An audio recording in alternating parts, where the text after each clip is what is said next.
Igihe ni gito cyane cyari giheze ubwo muri leta zunze ubumwe za Amerika hari haherutse kuba amatora. Hari itarike zitanu z'ukwa 11 ubwo leta zunze ubumwe za Amerika haba amatora.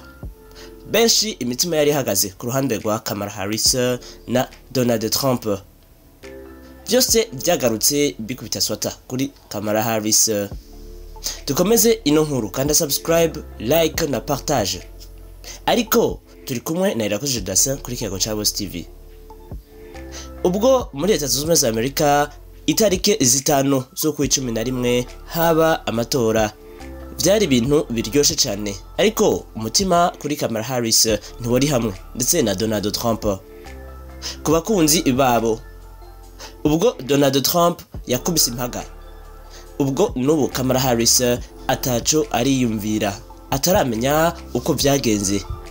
Kuko Kamala Harris yari afise ibice 50% byo gutsinda, ariko na Donald Trump kwari uko nyene. Rero nyuma yo gukubita impaga, Kamala Harris yahise atekana cyane, agaruka ku bakunzi biwe ababwira ati mwihangane, nubwo twatsinzwe siko byari kumera, ariko dushima ibyavuyeyo mu matora. Uruhagarara rwari runini cyane muri leta zunze ubumwe za Amerika. Abantu bari bategereje amatora uko yagenze. Donald Trump ubwa mbere bagitangura kuvuga amajwi, abakunzi ba Trump, Elon Musk, Donald Trump, Tom Homan, abandi benshi umutima wari uhagaze. Ntabwo bari bafise umutima uri hamwe, bakomeza biyumvira ati Kamala Harris aradukubisa impaga. Mu minota ya mbere impaga Kamala Harris bose akaruru kari kamaze kumvikana muri leta zunze ubumwe za Amerika, aho kuri benshi cyane muzi, aho benshi cyane baje bava hanze mu bindi bihugu badafise impapuro zemererwa yuko baba muri leta zunze ubumwe za Amerika, bashima cyane ko Kamala Harris atsinda. Ariko mu minota ya mbere bari bamaze kubona intsinzi kuri Kamala Harris, byose byagarutse ubusa cyane, byagarutse bigaruka ku busa. Kamala Harris bagisoma amajwi yiwe muri Los Angeles, California, Chicago, Illinois, New York, Atlanta, Georgia, Philadelphia na Pennsylvania. Ubwo bacumva ayo majwi byagaragara neza ko Kamala Harris yasinze.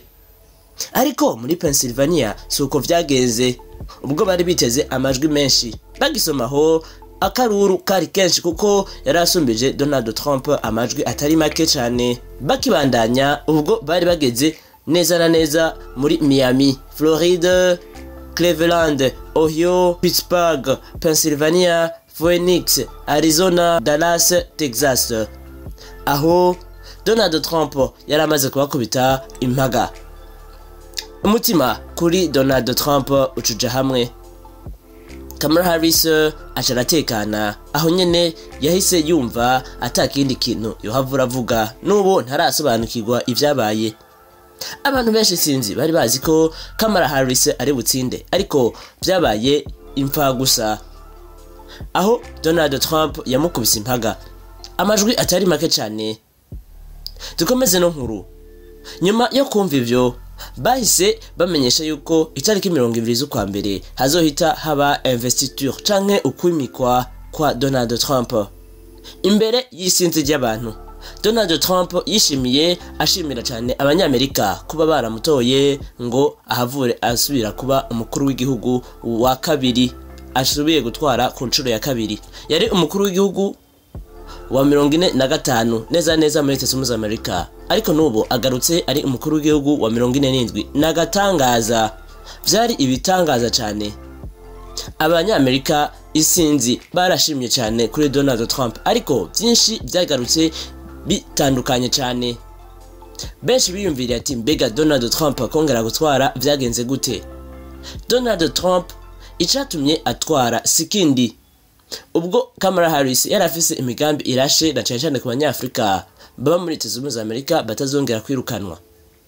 Byakomeje biba gutyo, abantu banyafrika bibaza ngo nivyo agiye kubafasha, ariko Kamala Harris wewe yifitiye kurekura abatinganyi ndetse n'abandi ngo bikorere ubuzi bwabo muri Leta Zunze Ubumwe za Amerika. Aho twavuga muri Los Angeles. Mu minsi heze durutse kumva Los Angeles isha.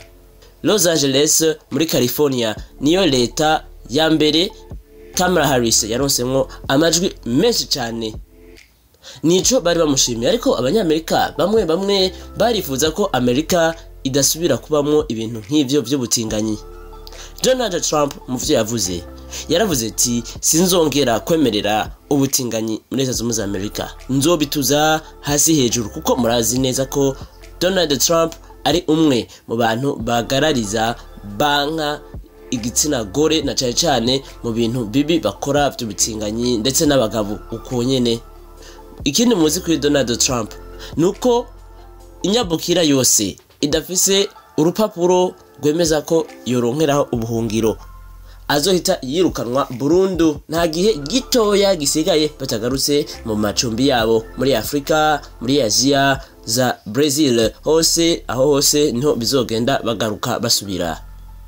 Tom Homan, umwe mu bantu bari bashinzwe kongera gucungera imipaka, niwe n'ubu yasubiye guhabwa ubwo butegetsi. ICE niwe ayihawe ngo yongere acungere imipaka. Abantu bose badafise impapuro zemeza kuba muri Leta Zunze Ubumwe za Amerika bagiye kwirukanwa burundu, nabo si bake cyane, ni benshi, yewe benshi cyane pe. Ubu nkuko muvyumvise kuri no tarike ya 20 isaha 6 zuzuye z'umuhingamo, saa 6 top muri Leta Zunze Ubumwe za Amerika haba iyimikwa rya Donald Trump. Aya ni ku masaha ya Leta Zunze Ubumwe za Amerika. Nayo i Burundi, Rwanda n'ibindi bihugu biri muri Afrika y'ubuseruko, ayo masaha aza kuba ari saha 2 zuzuye, niho haza kwimikwa umukuru w'igihugu mushasha Donald Trump aje ku nshuro ya 47 ubwo yahora atwara ku nshuro ya 45. Ni gitangaza cyane kuba yongeye gutwara. Donald Trump vyinshi muraza kumvyumva ariko abivuga imbere y'isinzi ry'abantu. Abantu barashimye cyane kuba Donald Trump yarongeye gutorwa, ariko hari benshi banababaye nk'abo badafise impapuro zitemererwa ko baba muri Leta Zunze Ubumwe za Amerika. Abo barababaye, n'abandi benshi cyane abatinganyi n'abandi za Los Angeles, California ndetse New York n'ibindi burere buri muri Leta Zunze Ubumwe za Amerika, benshi barababaye. Kamala Harris byari vyitezwe cyane ko havura kubita impaga, kuko yarafise imigambi irashe cyane pe kugira ngo ahavure atwara, ariko nanone byarase byose byagarutse kuri ca kibanza nyene. Dukomeze ino nkuru. Ubu none Donald Trump ni ahavura yimikwa, twitege Abanyafrika, Abanyaziya n'abandi ba muri Leta Zunze Ubumwe za Amerika bagiye atampapuro bafise ko bazohavura bagaruka muri Afrika, Aziya, Brazil n'ibindi. Iyo ni nkuru tuhavura tubakesha amasaha ari imbere.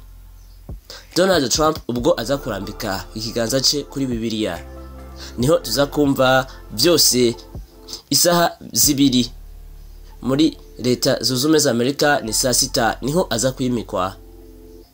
Amakuru yose muyakesha kuri ikiyago cha Boss TV. Tuzakugerageza kuba ku mwanya kugira ngo tubazanire inkuru imwe ukwayo uko biriko bigenda muri Leta Zunze Ubumwe za Amerika, na cyane uko imyiteguro imeze.